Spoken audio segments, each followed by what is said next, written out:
주지 않은 물건을 갖지 않겠습니다라는 오계에 어긋나는 거예요. 그런데 이제 이런 경우도 있죠. 이게 이제 굉장히 엄격한 게예요, 사실은. 주지 않는 물건을 갖지 않는 계를 지키겠습니다. 이게 굉장히 엄격하거든요. 이 문자 자체로는요, 이게 굉장히 엄격한 게예요. 거의 뭐, 한마디로 말하면 뼈도 박도 못하는 빡빡한 규정이죠. 근데 계율과 관련돼서, 부터 당시 때 이야기인데, 계율과 관련돼서 이런 이야기가 있어요. 어느 비구가 이제 축제에 간 거예요. 마을 어떤 행사에 갔어요. 행사에 갔는데, 그 행사 이렇게 다니다가 보니까 길가에 천이 이렇게 떨어져 있는 거예요. 길가에 이런 자기 가사 만들 수 있는 천이 떨어져 있어요. 천이 떨어져 있어서 이 천을 보고 갖고 왔어요. 갖고 왔거든, 자기가 들고 왔어요. 그때 아마 뭐 명확한 인식은 있었겠죠. 내 것이 아니라는 것, 내 것도 아닌 걸 내가 취한다는 것, 내가 어떤 들고 온다는 행동을 한다는 것, 이런 어떤 구체적인 행동도 있었죠. 갖고 왔어요. 갖고 와서 이제 그걸로 가사에 해 입고 이렇게 입다가 한참 시간이 지난 뒤에 자기 옛날 그게 생각난 거예요. 자기 옛날에 했던 게 생각나서 스스로 그런 계열 조목에 따져보면 이건 빠라지카거든요. 훔친 거잖아요. 훔치는 건. 빠라지카, 물론 빠라지카 훔칠 때 또 훔치는 물품의 가치도 좀 있어요. 뭐 그때 당시 뭐 동전 몇 개 이상의 가치 이런 것도 있거든요. 그런 가치가 됐던 모양이에요. 그래서 자기가 어느 율장에 능한 스님을 찾아가요. 스님을 찾아가서 내가 어디 가서 축제에 가는데 그때 길가에 있는 천을 보고 천을 갖고 와서 내가 가사를 해 입었다. 지금 그것 때문에 내 마음이 크게 장애가 된다. 내 스스로 이제 그러니까 빠라지카를 한다면은 단두죄죠. 목 잘리는 죄요. 비구로서 목이 잘리는, 비구의 자격이 자동적으로 상실되는 이런 죄죠. 이 빠라지카를 범한 것 같다. 난 이제 승복을 벗고 제가자로서 삼부에 귀의해야겠다라고 이렇게 말을 해요. 그러니까 그 율장에 능통했던 율사가 그러지 말고 아직 확정된 게 아니니까 좀 기다려봐라. 기다려보라고 이제 이 사람을 금방 환송 못하게 만들어요. 그리고 사람들을 수소문해서 그 천이 누구 거였는지 찾아가요. 수소문해서 그게 누구 거지 하고 찾아보는 거죠. 나중에 보니까 그 원래 주인을 찾았어요. 그 사람 거라 그래요. 가서 그 사람을 만났죠. 그 사람 만나서 당신이 이렇게 그 천을 그때 잃었지 않느냐. 그 천에 대해서 당시 그냥 그 비유가 취할 때 그 천에 대해서 그 천을 당신 것으로 생각하고 있었느냐 아니면 당신 것으로 생각하지 않았느냐 이렇게 물어봤어요.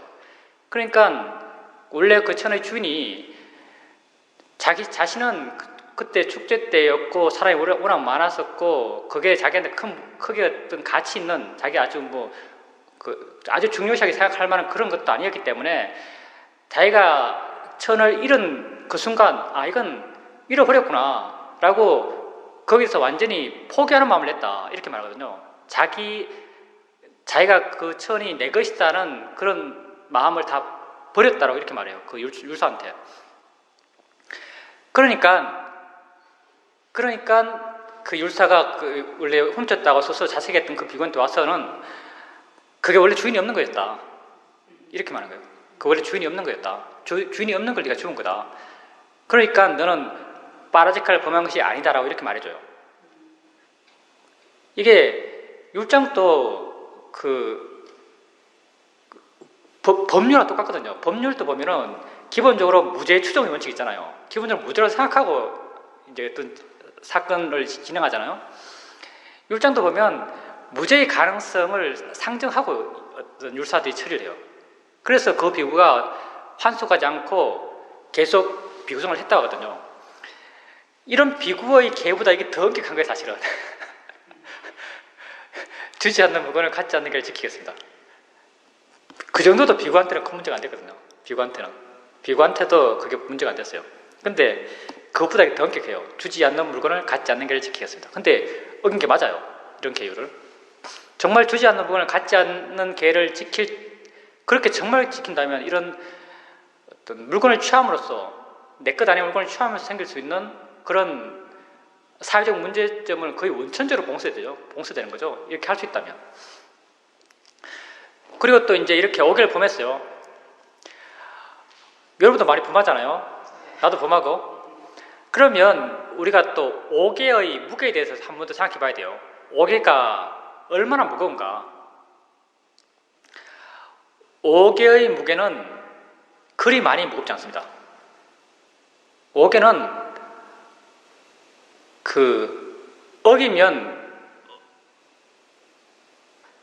어기는 순간 악업을 지었죠. 나쁜 마음을 냈어요. 나쁜 마음을 내고 다시 이제 5개가 청정해져야 돼요. 청정해지려면은 어떻게 하면 되냐면은 제일 좋은 거는 이제 스님들한테 다시 5개를 받는 것. 또 이게 여의치 않다면은 자기 스스로 붓다를 생각하고 붓다를 대상으로 5개를 한번 암송하면서 5개를 지키겠습니다라고 한번 생각해 주는 것, 한번 결의해 주는 것, 이걸로도 5개는 다시 청정해져요. 다시 청정해지면은 다시 청정한 상태로 수행해 나가면 되는 거죠. 청정한 상태로 수행자의 삶을 살아가면 되는 거죠. 그러니까 물론 5개를 어기지 말아야 돼요. 그렇지만 5개를 어겼다 해서 그것을 너무 결정적인 것으로 생각할 필요는 없어요. 너무 결정적인 것을 생각할 필요 없습니다. 그리고 또 결정적인 것이 아니다 해서 또 어기는 걸 너무 쉽게 생각해도 안 돼요. 이것도 약간의 균형이죠. 그러면은 여기서 재밌는 게 뭐냐면요. 만약에 5개를 어겼어요. 개를 어겼죠. 개를 어긴 상태에서 개를 다시 청정하게 하는 일종의 참여의 과정, 청정하게 하는 과정을 밟지 않았어요. 개를 어겼고 청정하게 하는 과정을 밟지 않았어요. 그런 사람은 수행 잘할 수 있을까요? 지혜가 날 수 있을까요? 수행 못한단 말이죠. 진짜 수행 못할 것 같아요. 수행을 잘 못한다는 게 지혜가 나지 않는다. 새로운 어떤 통찰기가 생기지 않는다. 이게 재밌잖아요. 개를 어겼어요. 불교 교리상 청정하게 하는 과정이 있어요. 근데 청정하게 하는 과정을 안 밟았어요. 5개를 어겼고 5개를 다시 안 받아요. 내 스스로 5개를 다시 받겠다는 결의도 안 했어요. 그러면 5개를 어긴 사람, 다시 청정한 어떤 과정을 밟지 않은 사람, 이 사람은 수행을 잘 못하게 되고 통찰지가 생기지 않고 나아가서 성인의 과위에 이르지 못할 것인가? 성인의 과위에 이르지 못할 것인가? 예, 이론적으로는요, 책 보면 안 된다 그래요. 이론서, 청경도론 이런 거 보면요, 개를 어긴 사람은 지혜의 증장이 있을 수 없다라고 말해요. 개를 어긴 사람은 지혜의 증장이 있을 수 없다라고 말하죠. 근데 여기서 재밌는 게 뭐냐면, 개를 어긴 사람, 개를 어겼죠. 이런 다른 예를 한번 들어봅시다. 부처님 당시 때 예를 한번 들어보고 다음 우리 다시 돌아가서 정말 이걸 어떻게 생각했냐 봅시다. 부처님 당시 때 왕들이 신하한테 주는 상 가운데 제일 좋은 상이 뭐냐면요, 3일간 왕하기상, 5일간 네 왕해라, 왕노릇하기 상이 있어요. 어느 장군이 전쟁에 나가서 이겼어요. 개선 장군이 돌아왔어요. 그래서 그 나라 왕, 그러니까 빈비사라 왕 좀 되겠죠 그때. 빈비사라 왕이 야, 너 잘했다, 훌륭하다, 너 3일 동안 왕노릇해라 라고 3일간 왕권을 줘요. 이 사람은 3일 동안 흥청망청 술 먹고 무슨 또 기생들하고 놀고 춤추게 하고 풍화 울리게 하고 이렇게 놀았어요. 근데 이제 이렇게 술 먹고 무녀들이 춤추는 걸 구경하고 있는데 그 가운데 한 무녀가 정말 이쁜 거예요. 정말 너무나 사랑스러워요. 그래서 쟤 정말 예쁘다 하면서 이제 걔를 어떻게 할까 생각하고 있는 거죠. 근데 이제 그 무녀가 다른 애 다 보내고 이제 보기 싫은 애 다 보내고 그 무녀 혼자만 이렇게 춤추게 만들어요. 자기는 술 먹어도 없어. 그 무녀가 이렇게 춤을 추다가 갑자기 쇼크가 와서 바로 죽어버려요.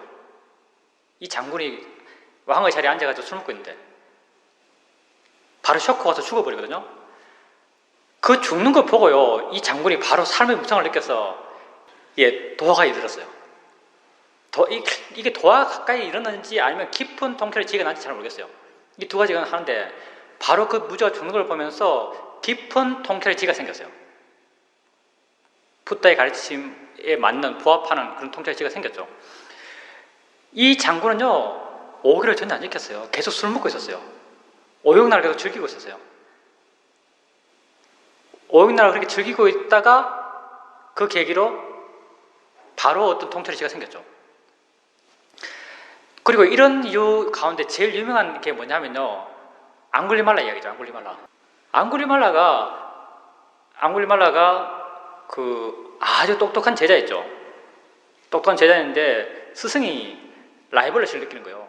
스승한테는 젊은 부인이 있었는데 젊은 부인이 스승 자기보다 앙굴리말라를 더 좋아하는 것 같아요. 앙굴리말라의 스승이. 그래서 스승이 앙굴리말라한테 야, 너는 거의 내 거 거의 다 배웠다. 이제 내 마지막 가르침을 내리겠다 하면서 가르쳐준 게 사람을 1000명 죽여라. 사람을 1000명 죽이며 1000명 죽이고 그걸 목에 걸고 하면 어떤 새로운 세상, 새로운 깨달음이 생길 거라고 가르쳐줘요. 이런 가르침을 믿는 얘가 똑똑하다니 좀 말이 안 되는데. 근데 믿었죠. 믿었어. 숲에 살면서 숲에 있으면서 오는 사람 다 죽여요. 죽였어. 손가락 잘랐어. 그 손가락을 목에 걸죠. 앙굴리말라가 손가락 목걸이를 걸고 있는 사람 이런 뜻이죠. 죽이고 해서 999명을 죽여요. 앙굴리말라 그렇게 뛰어난 장수였대요. 뭐 말보다 빠르고 콧구리보다 힘세고 할 거 다 해요. 그리고 999명을 죽이고 마지막에 1000명째 누가 오냐? 자기 어머니가 앙굴리말라가 거기서 사람 죽인다 하니까 어머니가 와요. 앙굴리말라 눈이 팩 도는 사람이라서 자기 어머니를 1000번째 죽이려고 그래요. 1000번째 제물로서. 그 부처님이 앙굴리말라가 만약 어머니를 죽이면 영원히 도화과에 이룰 수 있는 가능성은 사라져요. 영원이라면 이상한데 다음 생은 차치 문제 이생에서 최소한 이생에서 도화과에 이룰 수 있는 가능성은 정말 사라져요. 계 가운데 그걸 어기면은 최소한 이생에서는 절대로 도화과에 이룰 수 없는 계율이 5가지 있어요. 이게 뭐 오학제인가 뭐 하는 게 있죠. 오학대젠지 5개. 이 5개는 절대로 이걸 어기면요 이 생에서 절대 도화가 이룰 수 없어요. 이게 제일 센 게 뭘까요? 또 순서가 있어요. 악업의 크기는 그 악업을 저지를 때 일으키는 마음의 크기예요. 어떤 죄를 범할 때 가장 크게 마음을 내야만 그 죄를 범할 수 있을까요? 첫째가요, 넘버원, 어머니 죽이는 거. 이게 넘버원이에요. 두 번째가 아버지 죽이는 거. 어머니, 아버지 죽인다고 생각해 보세요. 이거 엄청난 마음을 내야 돼요. 근데 요즘 이런 사람 많더라고요. 얘들은 다음 세상에 바로 아비지옥이에요. 아비지옥. 그러니까 무간지옥 하는 사람들이에요. 세 번째 뭘까요? 세 번째는 뭐냐면요, 아란을 죽이는 거. 아란을 죽인다는 건 어떤 의미냐 한번 생각해보면요, 내가 그 사람이 아란인 줄 알아요. 아란이 뭔지 알아요. 아란은 절대 나를 미워하는 사람이 아니에요. 미워할 수 없는 사람이죠. 그 사람은 정말 이슬처럼 마음이 투명하다고 알아요. 그런 사람을 죽이는 거예요. 거의 갓난애를 죽이는 거 비슷한 거죠. 아주 마음을 강하게 내야 돼요. 정말 순수하고 깨끗하고 훌륭한 사람을 죽이니까. 아란 죽이는 게 세 번째예요. 아란인 줄 알고 죽이는 거예요. 그냥 단지 아란 죽이는 게 아니고요, 아란인 줄 알고 죽일 때 마음은 크게 낼 수밖에 없어요. 그리고 네 번째가 부처님 몸에 피내는 것, 다섯 번째가 상가를 분열시키는 것. 네 번째, 다섯 번째 중요하지 않고 이 세 가지가 제일 크죠.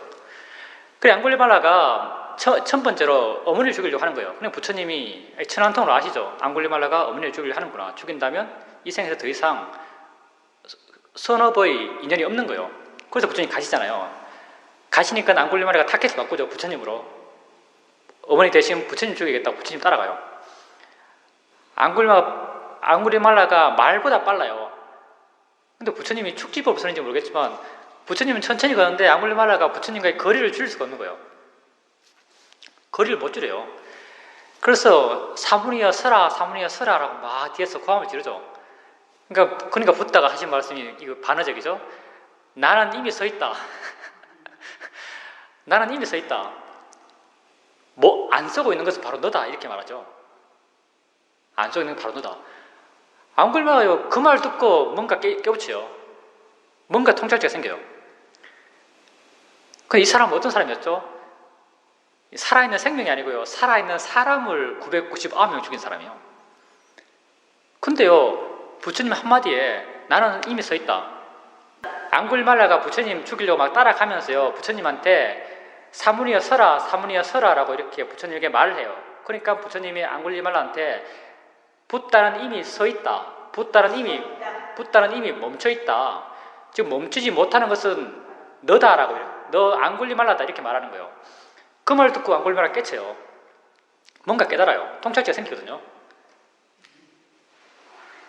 그럼 어떤 사람인가 이 사람이 정말 개 가운데 극악한 개를 계속 보며왔던 사람, 개를 다시 깨끗하게 하는 어떤 정화적 과정도 밟지 않은 사람. 근데 통찰지가 생기는 거죠. 이론과 다른 거잖아요. 이론서는요 절대 안 된다 그래요. 절대. 개를 어긴 사람은 절대 도화가 이룰 수 없다, 통찰의 지혜가 생길 수 없다라고 말해요. 근데 경전적 근거를 보면 실제는 안 그렇거든요. 그러면 우리가 이걸 어떻게 생각해야 되는가 하면요, 물론 순전히 내 생각이죠. 개를 어길 때 마음, 개를 어겨요. 사람 먹이를 죽여요. 개를 어길 때 마음이 안 좋아요. 사리를 가진 거죠. 악의를 가졌어요. 악의가요 계속 마음에 있다면요, 이 사람은 절대 통찰지가 생길 수 없어요. 당연하죠. 마음이 질이 떨어지니까.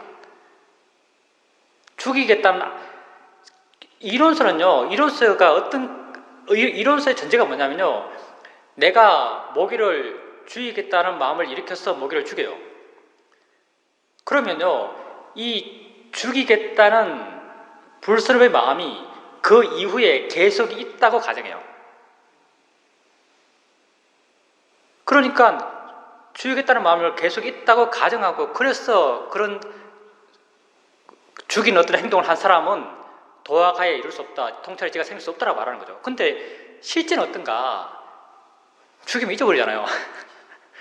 죽이면 잊어버려요. 나중에 가끔 한 번 또 생각날 수 있겠죠. 그럼 그때 마음이 좀 안 좋아요. 그때 또 마음 상태 떨어지는 거죠. 그리고 또 돌아왔으면 또 잊어버려요. 잊어버렸을 때는 그 악의 마음이 없죠, 사실은. 내가 그걸 생각하지 않을 때, 내 마음이 그것을 대상으로 하지 않았을 때, 때는요, 그 행위에 대한 후회, 그 행위에 대한 자책, 이런 마음이 없죠. 그러니까 그걸 대상으로 하지 않았을 때는 충분히 통찰의 지혜가 나올 수 있고, 도화가의 마음이 이룰 수 있는 마음이 되죠, 사실은. 실제 우리 상태를 보면 우리 자신이. 그래서 사이도가 뭐라고 하냐, 우리 사이도 참 독특한 말을 해요, 여기서. 그러면 중요한 거는요, 개를 지키는 마음이거든요. 개를 어긴 그 순간은 마음이 안 좋아요. 개를 어긴 그 순간 안 좋은 마음이 계속 있다면 절대 도화가 이룰 수 없어요. 왜? 우선 마음이 고야잖아요. 자책되고 계속 악의가 계속 일어나는 거니까. 그 악의가 있으면 고얀 마음이 생길 수가 없죠. 개의 목적이랄까요? 개를 원인으로 마음이 고여지는 거니까요. 고요함을 원인으로 지혜가 생기는 것이고. 그래서 개정해죠. 이게 원인 결과의 관계가 있는 거죠. 개정해요. 그러면 근데 개를 어기는 마음이 항상 있잖아요. 한번 개를 어겼다 하더라도, 설령 그 개를 다시 청정하게 하는 그런 과정을 밟지 않았다 하더라도 개를 어기려는 마음이 계속 쭉쭉쭉 이어지지 않아요. 그러면 내 지금 마음 상태가 개를 지키는 마음 상태인가, 개를 어기는 마음 상태인가, 그걸 어떻게 알 수 있는가? 물론 우리가 마음이 아주 날카로우면 지금 내 마음 상태가 개를 어긴 마음 상태인가, 아니면 개를 지키고 있는 마음 상태인가, 개를 지켰을 때 생기는 마음 상태인가, 개를 어겼을 때 형성되는 그런 마음 상태인가를 알 수 있겠죠. 근데 그건 잘 모르잖아요. 그만큼 날카롭지 못하니까. 그래서 사이도가 이걸 역전시켜서 이야기해요. 우리 사이도. 야, 너희들 수행해 나가다가, 수행을 해 나가죠. 수행해 나가면은 알아차림하고 나가게 되면 조금씩 알아차려지는 대상으로부터 마음은 물러나요. 마음은 고요해지는 거죠. 마음이 고요해져요. 마음이 고요해졌다는 게 뭐를 말하는가? 지금 이 순간 네 마음 상태가 개를 지키는 마음 상태라는 걸 보여준다고 말해요, 사이들은. 마음이 고요한 것은 개를 지키는 마음 상태이기 때문에 마음이 고요하다고 말해요. 이런 건 어느 책에도 없는 거죠, 사실은. 우리 사회도의 독특한 말인데 그건 사실 맞아요. 좀 합리적인 어떤 수긍 가능한 이야기예요. 내가 수행해 나가다가 마음이 고요하다면은 그것은 개를 지켰을 때 형성되는 마음이 형성되어 있다고 말할 수 있어요. 왜냐하면 그 마음이 형성되어 있지 않으면 고요해질 수가 없기 때문에. 그렇게 보면 이렇게까지 이야기하면 개 지키는 게 그렇게 중요하게 생각되지 않죠. 하여튼 그렇게 도취해서 말씀하세요. 고요하다면 이미 개를 지킬 때의 그런 마음의 상태라고 이렇게 다들 말씀하시죠. 물론 개는 중요합니다. 근데 아주 중요한 건 아니에요. 아주 중요한 건 아닙니다. 그건 뭐 내 이야기도 아니고 사회도 이야기도 아니고요. 경전에 나온 이야기예요. 경전에 보면은 개를 잘 지키기 위해서 출가해서 수행자의 삶을 사는 것은 아니다라고 경전에서 말하고 있어요.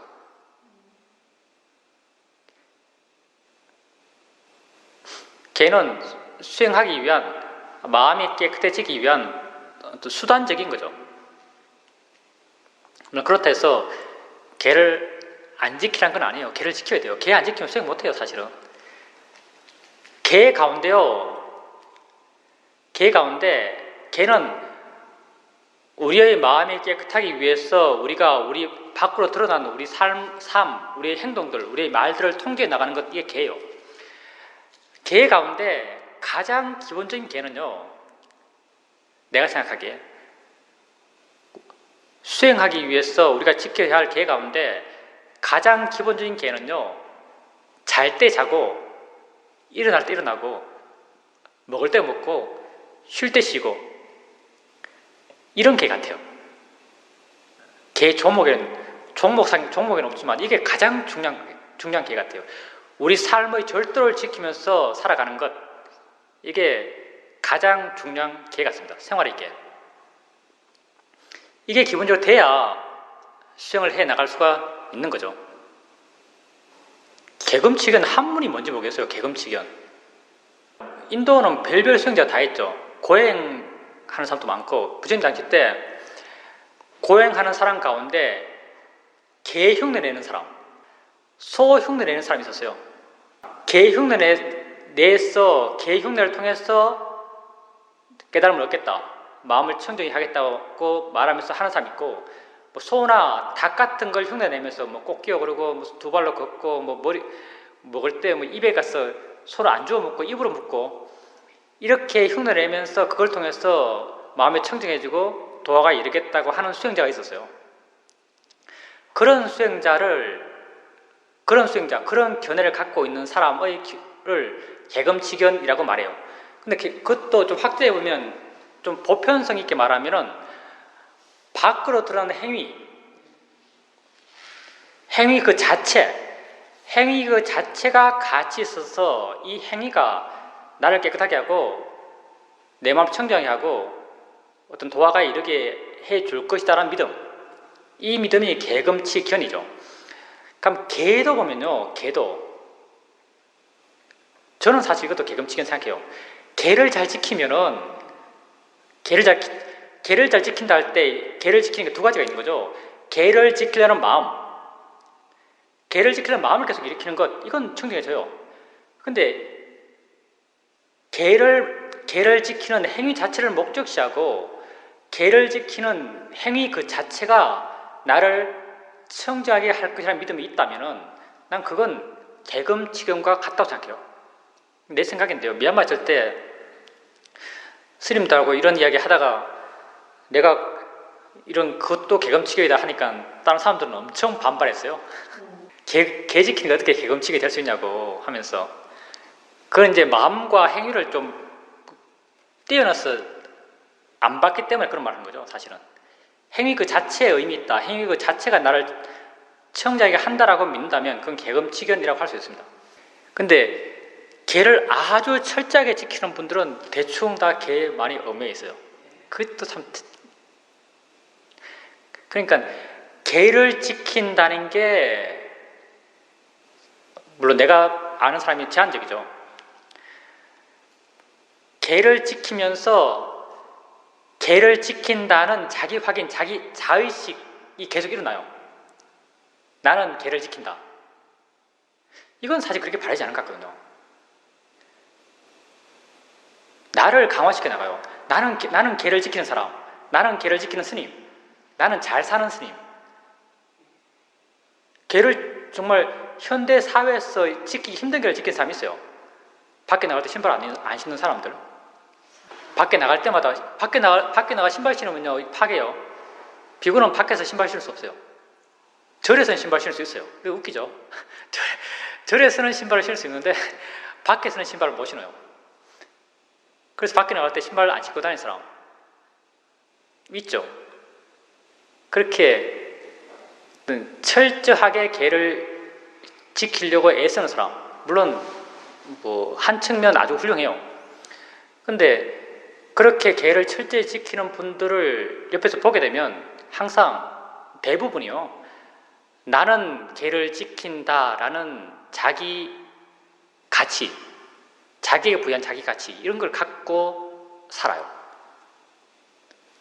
근데 이건 수행의 길하고 다르죠. 수행의 길이라는 것은 내가 점점 줄어들어가는 것, 그게 바른 수행의 방향이에요. 그래서 내가 생각하기에는 개를 지킨다는 것도 어떤 사회적인 상황과 맞춰서 지켜나가야 될 것 같아요. 물론 옳은 것, 바른 것 해야겠지만 사회적 환경을 완전히 무시하고 그냥 문자주의처럼 글자로 쓰여진 그걸 그대로 지키는 원리주의적 지계, 원리주의적으로 개를 지키는 것, 이건 그렇게 바른 것 같지는 않습니다. 이 개에 대해 재밌는 거는요, 부처님 당시 때 부처님 돌아가실 때 아난존자가 부처님 돌아가시면 이 상가를 어떻게 운영합니까? 막 걱정하고 막 이랬어요. 그러니까 부처님이 야, 뭐 이 늙은 비구한테 너희들 더 이상 뭘 원하느냐? 내가 더 이상 해줄 게 없다. 그런데 내가 이렇게 계율을 많이 정했는데 이 계율 가운데 내가 죽고 난 뒤에 상가가 이렇게 의논해보고 사소한 계율들은 지키지 않아도 좋다라고 말해요. 너희들끼리 의논해보고 사소한 계율들 같은 경우는 지키지 않아도 좋다라고 안 한 존재에게 말하죠. 절 밖에 나갈 때 신발 신는 거, 이게 사소한 계율이죠. 사실은 절 밖에 나갈 때는 신발 신을 수 없다는 건 사소한 계율이에요. 소속에는 지킬 필요가 없다라고 부처님이 아는 존재에게 이야기하는 거죠. 그리고 부처님 돌아가셨어요. 돌아가시고 이제 상가가 모였을 때 아난존자가 상가 스님들한테 부처님이 당신이 돌아가시고 난 뒤에 작은 개들, 소소 개들은 지키지 않아도 좋다라고 말씀하셨습니다라고 전해줘요. 승가에. 그러니까 승가 스님들이 모여서 이제 아난존자에게 뭐라고 물어보냐면, 야, 그러면은 소소개가 뭔지 물어봤느냐? 이렇게 물어봐요. 소소개. 아난존자가 안 물어봤거든요. 뭐가 소소개인지, 뭐가 작은 계율인지. 그래서 상가 스님들이 모여서 뭐가 소속인지를 막 논쟁했어요. 뭐가 소속인지. 당연히 결론이 안 났죠. 생각이 다르니까 다들. 아라한들이 모여도 결론이 안 나요. 아라한들이 모여도 결론이 안 나요. 그럼 뭐가 소속인지 결론이 안 나요. 그때 이제 상가의 장이 누구냐면 마하까시아파 존자죠. 가섭 존자. 가섭이라고 하면요, 굉장히 이름이 부드럽죠. 가섭. 스무스하잖아요. 가섭. 한문으로는. 근데 이분이 원래 이름은 마하까시아파 존자예요. 엄청 엄격하신 분이고 엄청 스트릭하신 분이에요. 평생 동안 도탕하신 분이거든요. 평생 동안 굴에 살았고 평생 동안 부처님하고 바꿔 입었던 분소의 가사 하나만 입고 사신 분이에요. 그분이 상가의 장이에요. 그래서 그분이 최종 결론을 내려요. 결론이 안 나니까 야, 그러지 말고 우리 그냥 뭐가 소속인지 모르니까 그냥 다 지키자. 그냥 다 지키자가 결론이 된 거예요. 그래서 지금 다 지켜요. 다 지키는 게 아니죠. 다 지키자라는 전통이 전해진 거예요. 그건 다 못 지키죠. 미얀마 가면 선생님들 다 신고 다녀요. 밖에서. 다 옷도 다 그냥 풀드레스, 옷 다 가리고 밖에 나온 사람이 드물죠. 특별한 행사 있지 않으면 길거리 다니는 스님들 다 그냥 평상복으로 입고 다니죠. 다 그 계를 어기는 거예요. 마을 갈 때는 옷을 가리라. 이것도 소속이에요. 아니, 소속은 아니죠. 계율도 순서로 한 7단계 정도 있어요. 파라지카, 상가디드사, 뭐 이렇게 쭉쭉 있어요. 이게 아마 7번째 세키야에 들어갈 거예요. 제일 약한 계율. 그러니까 소속계를 안 없애는 바람에 비구들은 어길 수밖에 사회적 분위기상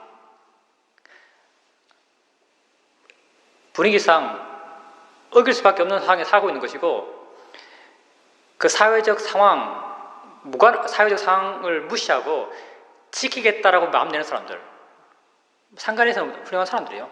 지키겠다 마음 내는 사람들, 그런 사람들은 다 어기니까 주위에서 다 어겨요. 근데 자기는 지키는 거예요. 10명 걸어가는데 다 신발 신었어요. 자기만 안 신었어요. 그럼 당연히 나는 안 신었다라는 자기 확인이 되는 거야. 나는 안 신었다. 지켜야 된다는 것이 이론이에요. 근데 실제는 사람들이 안 지켜요. 그리고 지키는 사람들은 나는 지킨다는 생각을 갖고 있는 거예요. 그럼 나는 지킨다는 이 생각은 수행의 바른 길과는 반대로 가는 길이에요. 그러니까 이제 개의 현실이 좀 아이러니하죠. 실제적으로. 정말 그렇게 지키면서도 나는 지킨다는 생각이 없으면 정말 그건 좋을 거예요. 왜냐하면 신발이라고 하면 부처님 당시 때는요, 부자 빼고는 다 맨발로 다녔어요. 부자 빼고는. 신발을 왜 밖에서 못 신는가? 신발 신는 게 부의 상징이기 때문에 못 신겠어요.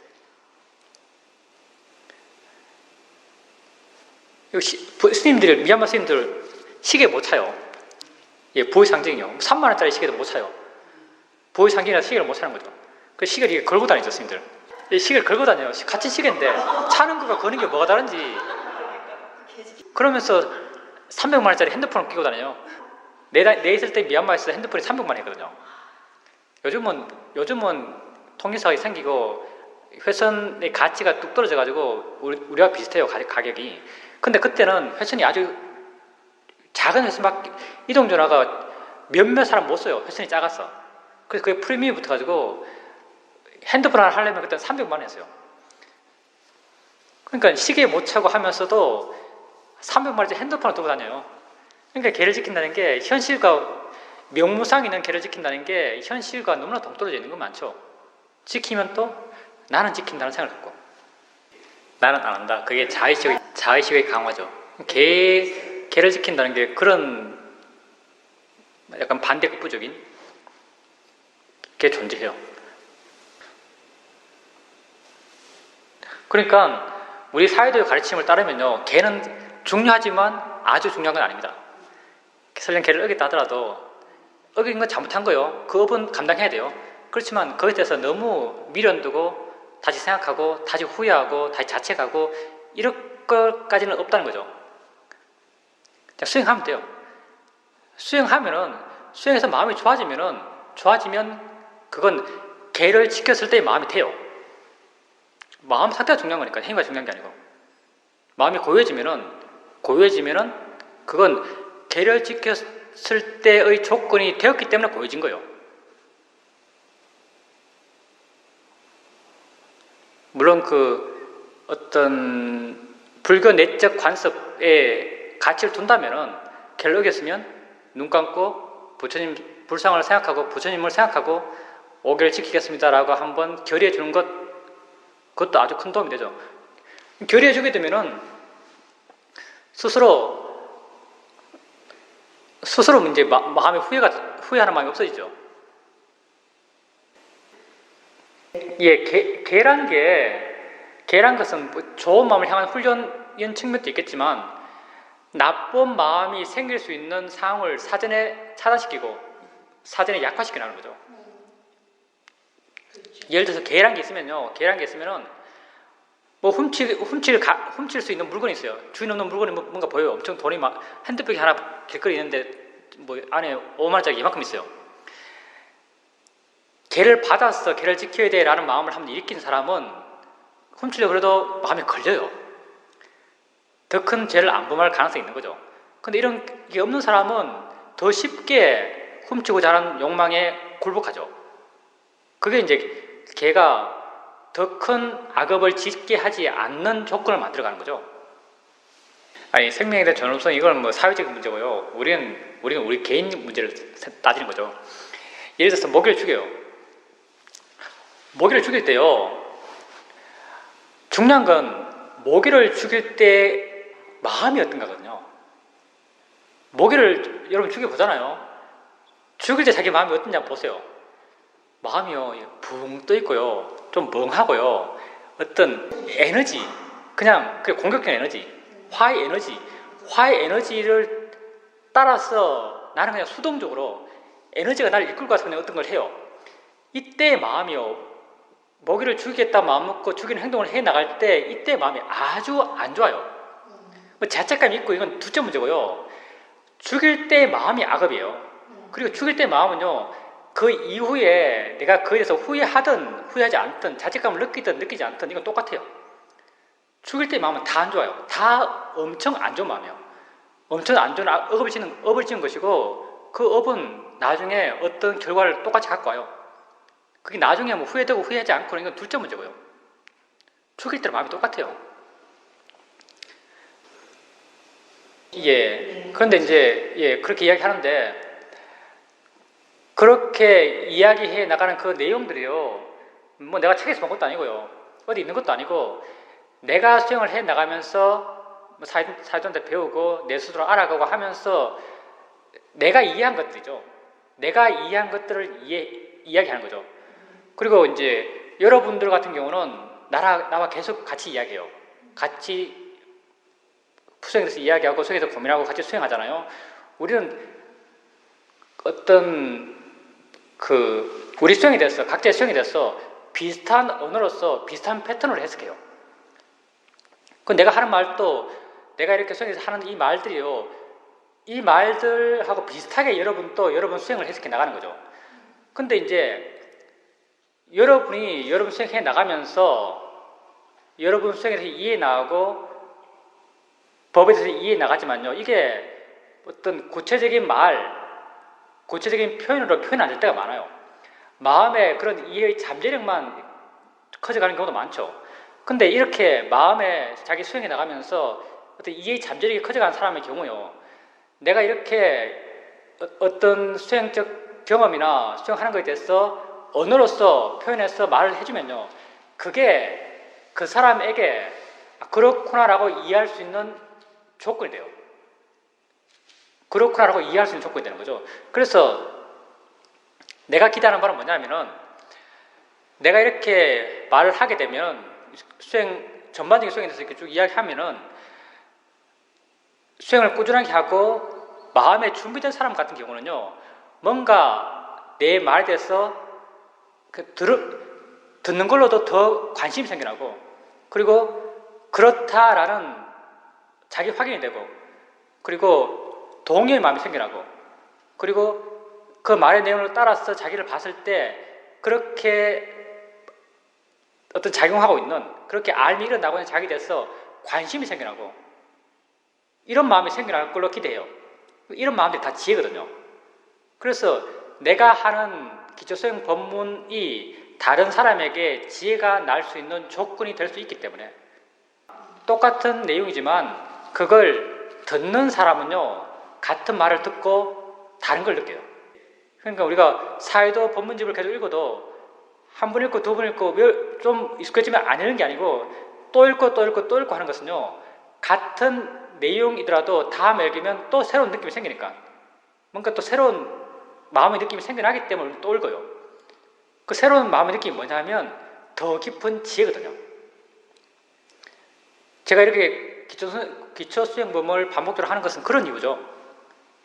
아니, 사람들이 자꾸 내용을 생각하는 거예요. 내가 말로 하기 때문에 말에 내용이 있는 거죠. 근데 이제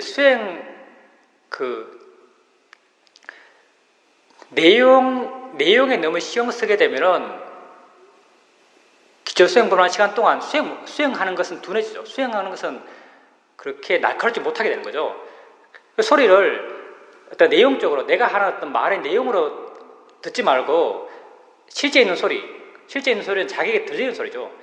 자기에게 들리는 소리로 알아차림 하라고 말하는 거죠.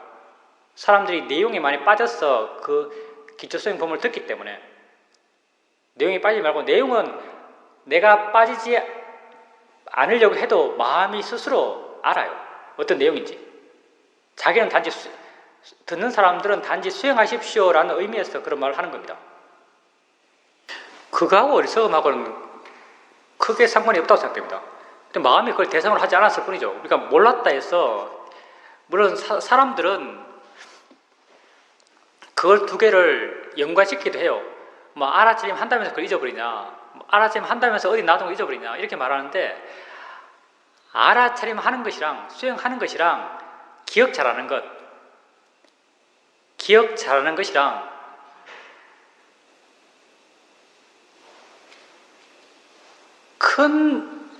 큰 상관관계가 그렇게 있을 것 같지 않고요.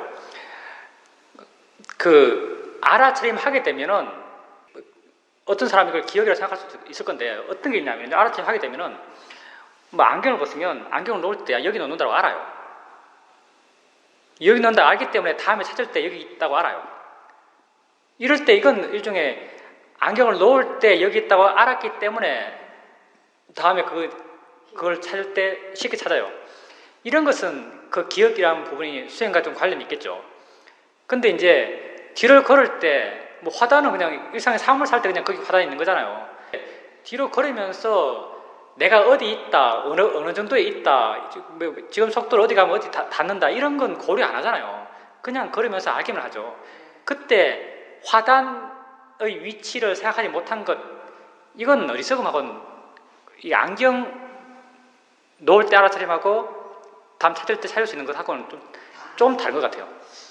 우리가 이제 이렇게 수행해 나가고 다 수행 오래 했잖아요. 그렇죠? 10년.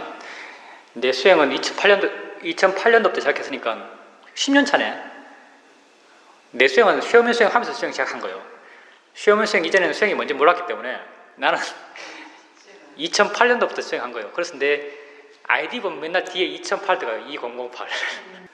근데 부처님은 대행표 경우 보면은 이 수행을 하면 빠르면 7일, 늦어도 7년인가요? 늦어도 7년. 이런 이야기 하세요. 빠르면 7일, 늦어 7년. 수행 성취가 굉장히 빠른 걸 이야기하세요. 근데 뭐 여러분 사정은 잘 모르겠지만 아마 비슷하지 않을까요? 처음 수행할 때는 수행이 정말 나아가는 게 눈에 보일 정도로 마구마구 좋아져가지고 마구마구 이해가 생겨나고, 근데 어느 정도 이해할 만큼 웬만큼 이해하고 나면 별로 나아지는지 어떤지 뭐 그런가 저런가 뭐 있는가 확인한 게 있긴 있는데 이게 있다는 것도 뭐 원래 있다 보니까 새롭다 신기하다 뭐 이런 느낌도 없고 그냥 수행하니까 수행하는 뭐 이런 삶을 이렇게 살아가요.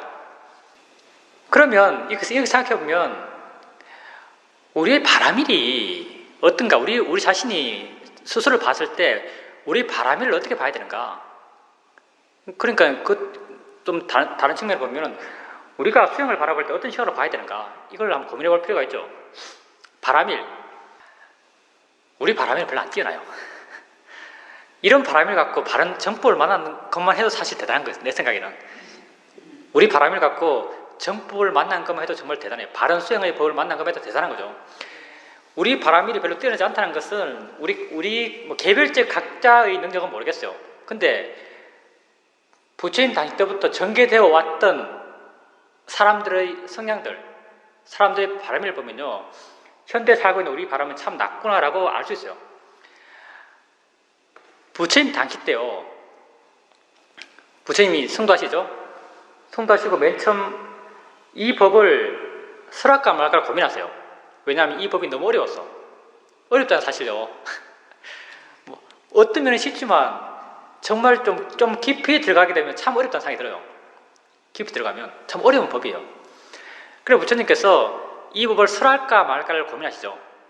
그리고 뭐 하늘나라 천인 삼빠띠라는 천이 내려와서 설하십시오 해서 설하게 돼요. 맨 처음 설할 때는 누구한테 가냐면 오비구한테 가죠. 오비구들은요 빨리 못 기다려요. 법문해주고 맨 처음 아따 꼰따냐, 안냐 꼰따냐, 무슨 꼰따냐지? 첫 번째 꼰따냐, 이 꼰따냐라는 사람, 꼰따냐 비구가 겨우, 그때 당시는 겨우예요. 겨우 수다만 돼요. 그리고 뭐 탁발 가고 탁발 가서 여러 많이 얻어오면 같이 먹으면서 계속 법문하고 수행하고 하면서 한 명씩 아란이 되어가죠. 시간이 상당히 걸리거든요. 근데 그 사람들이 시간이 많이 걸린 이유는 뭐냐면 맨 처음 제자들이고 다 큰 제자가 될 사람들이기 때문에 더 많은 지혜가 필요했기 때문에 시간이 많이 걸린 거예요. 아란이 됐다 해서도 지혜 수준이 다 다르거든요. 그 사람들은 높은 수준의 지혜가 필요한 사람들이기 때문에 시간이 오래 걸렸어요. 그리고 부처님이 이제 다 오비고 헤어지고 혼자 유행 가시다가 어느 숲에 가서 이렇게 앉아 있는데 그때 야사랑 친구들이 오죠. 숲에서 이제 기생들이랑 놀다가 기생들이 그 검은 보석을 다 훔쳐 도망가 버려요. 기생들 찾는다고 야사랑 친구들이 막 와가지고 숲을 뒤지고 있는 거예요. 보니까 부처님이 나무 밑에 앉아 있어요. 그래서 부처님한테 가서 여기 기생들 못 봤냐고, 여자들 못 봤냐고, 여자들이 지금 우리 물건들을 훔쳐가서 우리가 찾고 있다고 하니까 부처님이 야 너희들 기생들이 훔쳐간 물건 찾는 게 중요하냐, 너희 자신들을 찾는 게 중요하냐라고 말씀하시죠. 그러니까 야사와 친구들이 뭐 있나 싶어서 앉아서 들어요. 부처님 법문을 듣고 그 자리에서 다 알아낸대요. 싹 다 알아낸대요. 야사와 뭐 50인의 친구 정도 싹 다 알아낸대요. 그래서 그 자리에서 다 비고돼요. 출가해서. 집에서도 난리가 났죠. 애들이 가서 안 오는 거예요. 다 잘 나가는 집안 애들인데. 그래서 아버지들이 이제 숲에 와요. 애 찾아서. 오는 거죠. 그러니까 또 부처님을 봐요. 그때 부처님이 책 보면 신통력으로 아버지들이 옆에 앉아있는 야사랑 비구가 된 야사랑 그 친구들을 못 보게 한대요. 와서 애들 찾는다고 하니까 애들 찾는 게 중요하냐, 여러분 자신 찾는 게 중요하냐 하면서 또 법문을 해요. 근데 그 사람들이 다 알아냈나? 하여튼 그 사람들 다 성인의 가회에 이르러요. 말 한마디 다 성인데요. 그리고 또 이제 부처님이 그 무리를 떠나서 또 혼자 유행하시다가 까샤파 형제를 만나요. 까샤파. 큰 까샤파, 중간 까샤파, 막내 까샤파. 그러면 큰 까샤파 제자들이 뭐 300명, 200명, 100명 이래 돼요. 그 사람은 다 불을 송수하는 힌두 수행자였죠. 그 사람들이 다 교화돼서 부처님에게 다 귀의했어요. 그래서 부처님이 그렇게 한 500 정도 되는 무리들을 500 되는 무리들을 이끌고 이제 유행을 가세요. 그때는 데리고 다니죠. 유행하다가 어느 고개를 넘어가는데 그 고개를 넘어가면서 부처님이 법문을 하세요. 그때 나온 법문이 눈이 불타고 있다. 귀가 불타고 있다. 몸이 불타고 있다. 욕망으로 불타고 있다. 이렇게 불타는 법문을 타는 법문을 하세요. 이 법문 이름이 또 있는데 뭐 불타는 법문. 그 사람들이 다 불을 숭상했기 때문에요. 불의 성질을 잘 알아요. 그래서 마음의 불, 탐욕으로 마음이 탄다는 것을 법문하니까 이 탄다는 개념을 잘 알아듣는 거예요. 그 타는 법문 듣고요, 싹 다 알아낸대요. 아니 이 사람들은 근데 왜 이렇게 쉽게 알아들까요? 우린 이렇게 어려운데. 그럼 부처님이 부처님의 능력으로 성이 되는 게 아니에요. 부처님 능력으로 성이 만드는 게 아니에요. 부처님 만드는 게 아니에요. 부처님은요, 계기를 만들어줄 뿐이에요. 그 각자의 조건, 각자의 능력으로 성이 돼요. 그럼 우리가 이 사람들을 어떻게 해석해야 되는가? 이 사람들은 아마도 연기와 인연을 생각해 본다면 이 사람들은 전생부터 부처님과 함께 다니면서 비슷한 수행을 하고 비슷한 바람을 잡고 같이 함께 동업을 지어왔기 때문에 부처님이 태어난 이 세상에 함께 태어나서 부처님과 쉽게 다시 만나고 부처님을 보고 부처님 법문을 듣고 자기 마음의 그런 가능성들, 그런 잠재력들을 이미 사왔기 때문에 그 잠재력이 발현되면서 바로 깨달았을 거예요. 초창기에는 정말 이렇게 한마디 하면 야 이것이 있어 저것이 있는 거야 그럼 알아내요. 이렇게 쉽게 알아야 됐어요. 근데요, 이 알아낼 가능성이요, 부처님 법문 듣고 알아낼 수 있는 가능성이요, 급격히 줄어들어요. 정말 급격하게. 부처님이 45년 동안 법문을 하셨잖아요. 45년 동안 이게 급전직하여 쭉 줄어들어요. 이 막판 되면 어떤 말 나오느냐? 막판 되면은 왜 이렇게 알아내 안 나오지? 이런 말 나와요. 그래서 나름 사람들이요, 왜 아란이 못 되는지, 아란이 안 되는지를 분석돼요, 사람들이. 그 분석 가운데 하나 재밌는 분석이 뭐냐면은, 어느 비구가 왜 부처님 초반기에는 그렇게 아란이 많았고, 지금은 왜 이렇게 아란 되는 사람이 없는가? 부처님 성도하신 그 초반기에는 부처님이 계율이란 게요, 서서히 생겼거든요. 사회적 요구에 맞춰서.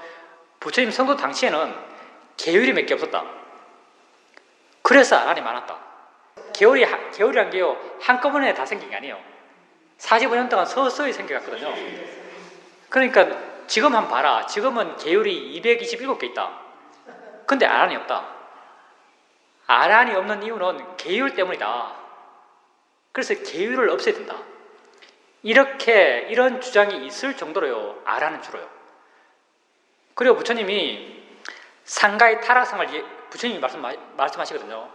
어떤 말씀하시냐면은, 내가 맨 처음 이렇게 사람들에게 법을 가르칠 때는 갓 출가한 젊은 비구는 숲에 홀로 사는 장로비구, 혼자 탁발하는 장로비구, 혼자 수행하는 장로비구, 이런 장로비구를 존경했고 따르려고 그랬고 닮으려고 그랬다.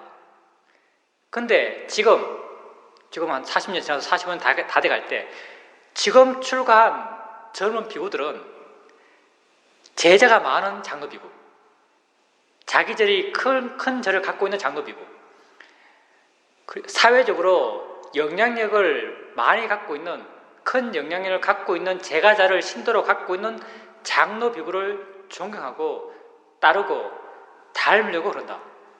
이렇게 말하거든요. 이렇게 상가가 타락한 거예요.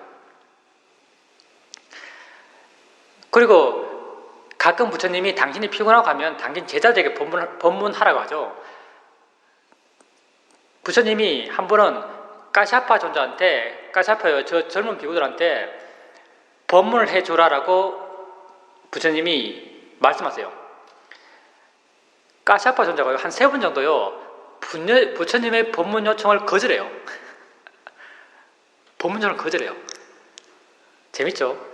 거절 원인이 이유가 뭐냐면요, 저 젊은 비구들은 법문을 들을 준비가 안 되어 있습니다. 이렇게 말해요. 부처님은요, 단지 45년 살다 가신 분이에요. 그 45년 그 기간 동안 또요, 부처님 초반기와 부처님 후기가 상가의 수준, 사람들의 바람의 정도, 이것은 너무나 많이 달랐어요. 근데 지금 우린 현재 살잖아요. 2500년 지났어요. 2500년 지난 이 시대에 상가가 깨끗하기를 어떻게 바라겠어요? 부처님 45년 처음 생기고 45년 됐을 때 벌써 상가가 타락했다. 이걸 어쩌냐? 이렇게 타락한 상가에는 법문도 못하겠다. 나라니. 이런 말이 나올 정도로 상가는 타락했는데 2500년이 지난 지금 상가가 깨끗하기를 기대할 수가 없죠. 상가가 타락하면 당연하고요. 수행을 통해서 성인 되는 사람을 기대하기 힘든 시대죠. 45년 지났을 때도 성인이 잘 안 나왔어요. 지금은 성인 되기를 수다원 사담 아란 되기를 기대하기 힘든 시대예요. 물론 아주 특출하게 전생에 정말 바람이 뛰어난 사람이 어떤 인연 따라서 이 생에 태어나서 무슨 법을 접해서 쉽게 성인 될 수 있을 거예요. 뭐 그런 사람은 자기가 성인 된지도 모르면서 살겠죠. 쉽게 되니까. 근데 우리처럼 애쓰고 수행하려고 그러고 수행체에 와야 수행할 수 있고 집에서는 안 되고 이런 입장에서는 이런 우리 바람일 정도에서는 성인을 바라기는 힘들겠죠.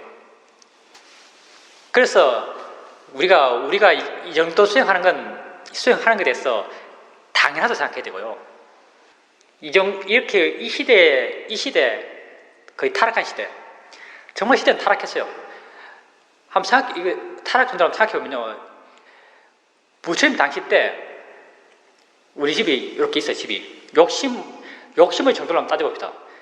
우리 집이 있어요. 온막이에요. 나무 몇 개 걸쳐놓고 뭐 집 엮어서 쳐놓고 한 가족이 살아요. 옆집에 내가 비슷하게 살던 옆집이요. 운막을 새로 져요. 산에 가서 나무 더 큰 거 갖고 와서 더 넓게 운막을 지었네요. 안에 더 많은 거 해놓고 의자 만들어 놓고 그렇게 더 넓게 살아요. 순간 욕심이 나는 거죠. 그 더 큰 집 욕심 나요. 욕심 나는데 욕심의 에너지가 얼마나 클까? 욕심의 에너지가 별로 안 크겠죠. 왜냐하면 자기가 한 하루 이틀 고생하면 만들 수 있는 거예요. 옛날에는요, 내가 욕심내는 대상들이요, 내가 하루 이틀 만들면 나도 만들 수 있는 거예요.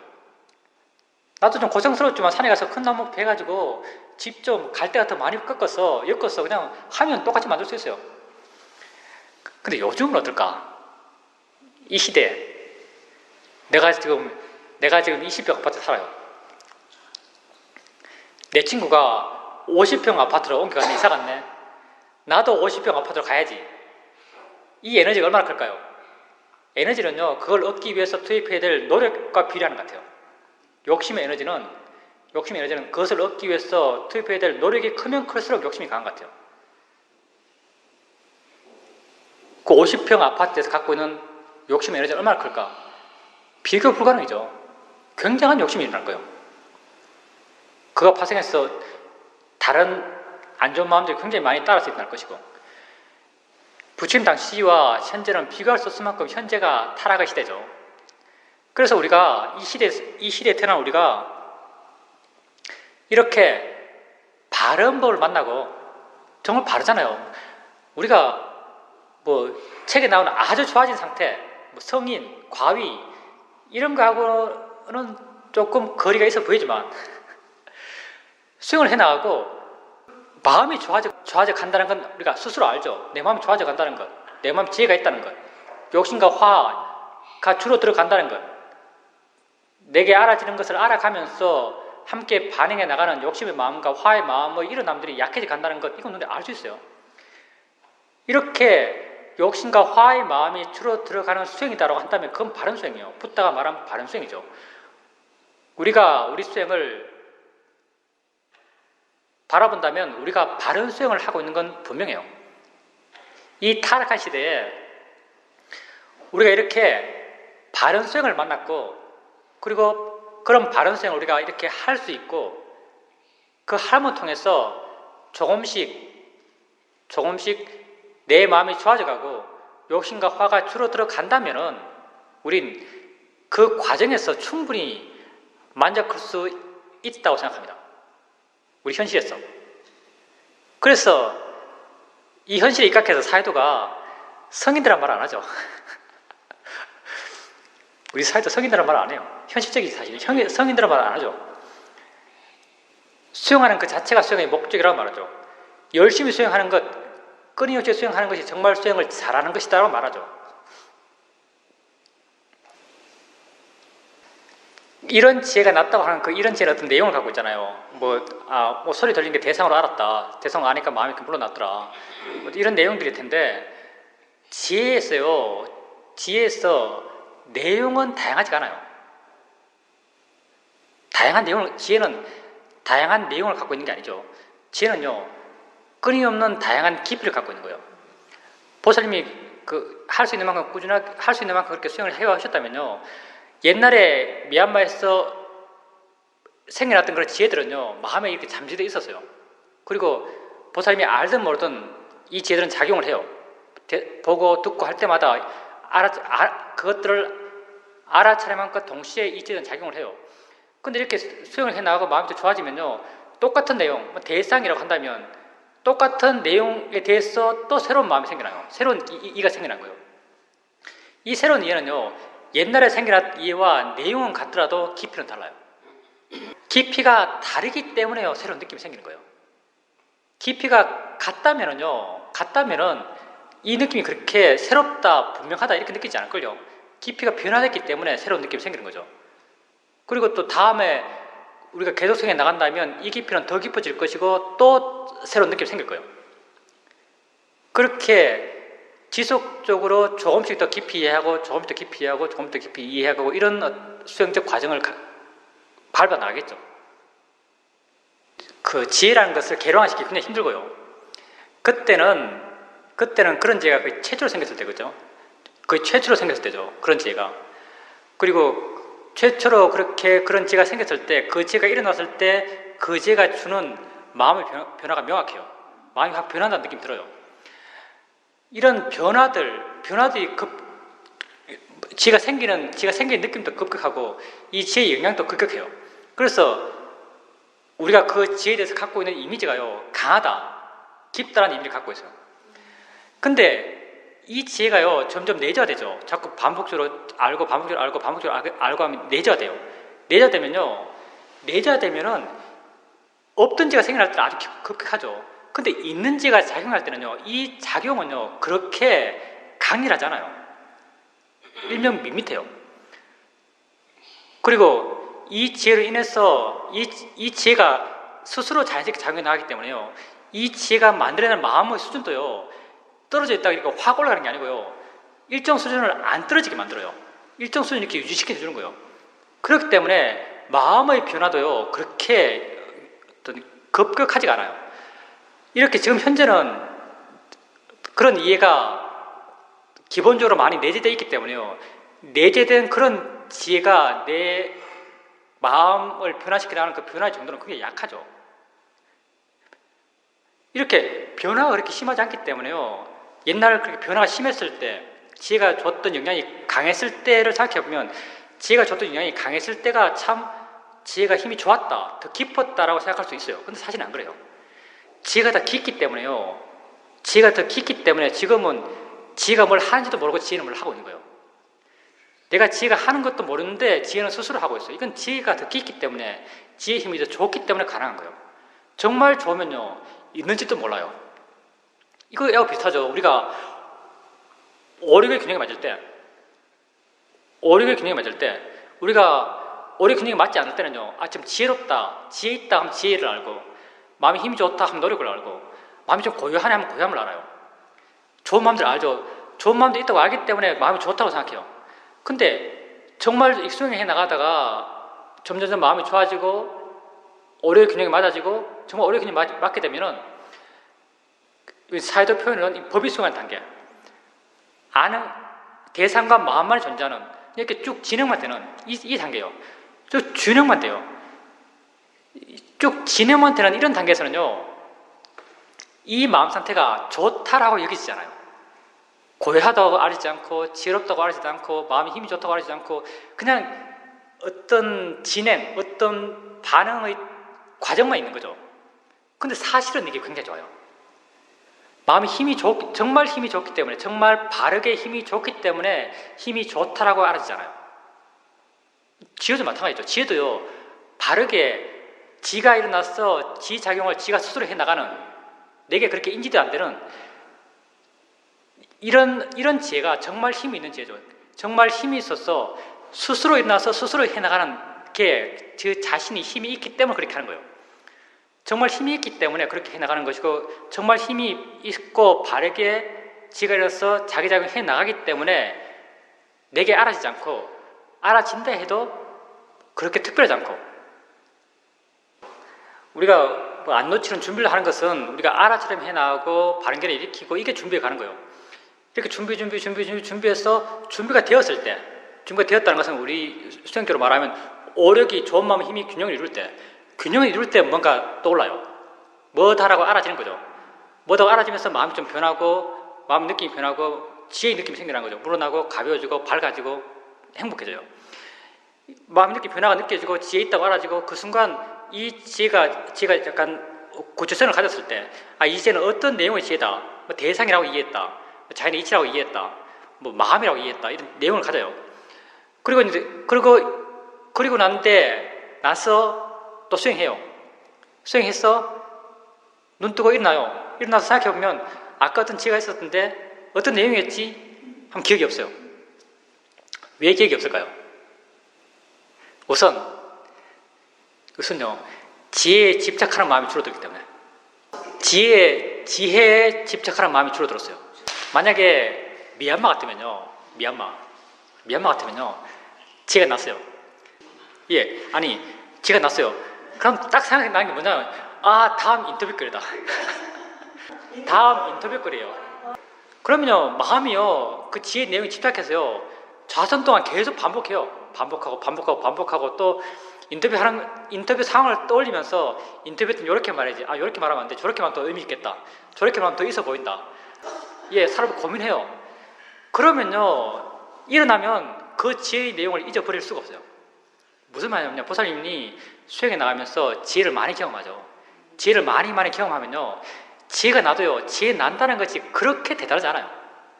그렇게, 물론 그때 기쁘지만, 뭐 놀라운 일이야, 이걸 꼭 움켜쥐고 있어야겠어, 이걸 잊어버리면 안 돼, 이런 집착하는 마음이 없어요. 이걸 지혜에 집착하지 않는 거예요. 화에 집착하지 않듯이죠. 화가 나면 그냥 화를 수용하고 화를 받아들이시죠. 지혜 나도 지혜는 특별한 게 아니에요. 그냥 받아들이고 있다고 그냥 알아요. 그리고 다음에 수행하죠. 다음에 수행을 할 때 내가 아까 전에 난 지혜를 생각 안 해요. 수행할 뿐이지.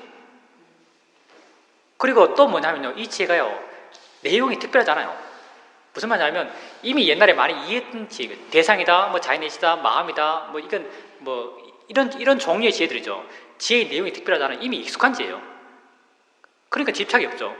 집착이 없으니까 다음 남은 시간 동안 수행할 때는요, 이 지혜를 생각 안 해요. 그러니까 일어나면 무슨 지혜가 난지 몰라요. 모르는 게 아무 상관이 없어요. 왜냐하면 지혜가 나는 순간 지혜가 할 일은 다 했어요.